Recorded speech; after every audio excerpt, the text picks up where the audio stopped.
देश के प्रथम प्रधानमंत्री पंडित जवाहरलाल नेहरू ने कहा था, सभी इंतजार कर सकते हैं लेकिन भूख नहीं।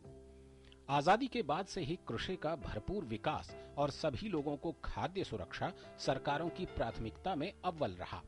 बावजूद इसके भूख और कुपोषण दो ऐसी समस्याएं हैं जो सुरसा की तरह मुंह बाए खड़ी है। हमारे देश के लगभग आधे नौनिहाल कुपोषण से ग्रस्त और त्रस्त हैं। अगर राज्यवार देखा जाए तो मध्य प्रदेश 60% कुपोषित बच्चों के साथ लिस्ट में सबसे ऊपर है।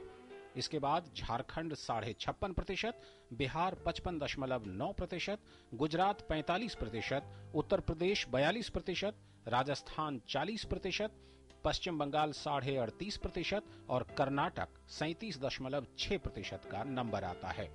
ऐसे खराब रिकॉर्ड को प्रधानमंत्री ने भी राष्ट्रीय शर्म माना। The health of our economy and society lies in the health of this young generation. We cannot hope for a healthy future for our country with a large number of malnourished children.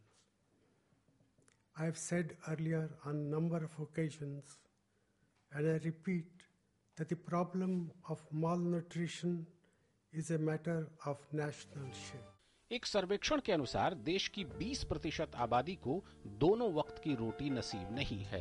अंतर्राष्ट्रीय agency global hunger index की report मानी जाए तो 79 देशों में भारत का स्थान 65वां है, जबकि हमारे पड़ोसी चीन का स्थान दूसरा, पाकिस्तान का 57वां और श्रीलंका का 37वां है। ताज्जुब की बात है कि कुपोषण का शिकार सिर्फ गरीब तबके के ही लोग नहीं हैं, बल्कि मध्य और उच्च वर्ग के बच्चों और महिलाओं में भी कुपोषितों की तादाद अच्छी खासी है।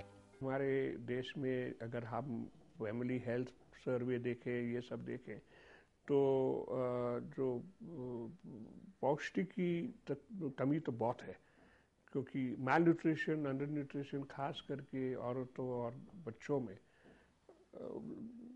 मुझे समझ नहीं आता है कि क्यों इतना ज़्यादा है। क्योंकि ये तो हमारी जो गरीबी रेखा हम दिखा रहे हैं उससे बहुत ज़्यादा है। और सर्वे तो ये भी दिखाता है कि जो सबसे अमीर कैटेगरी के लोग हैं वहाँ भी पौष्टिक की कमी होती है। हालांकि हमारी सरकारों ने समय समय पर इस विकट समस्या से निजात पाने के लिए कई योजनाओं की शुरुआत की। 60 के दशक में हरित क्रांति के बाद खासतौर पर जन वितरण प्रणाली यानी पीडीएस, लक्षित वितरण प्रणाली, अंत्योदय अन्न योजना, अन्नपूर्णा योजना आदि को समय समय पर लाया गया। इसी क्रम में स्कूली बच्चों के लिए मिड डे मील, काम के बदले अनाज कार्यक्रम और महात्मा गांधी नरेगा जैसी योजनाओं का नाम भी लिया जा सकता है।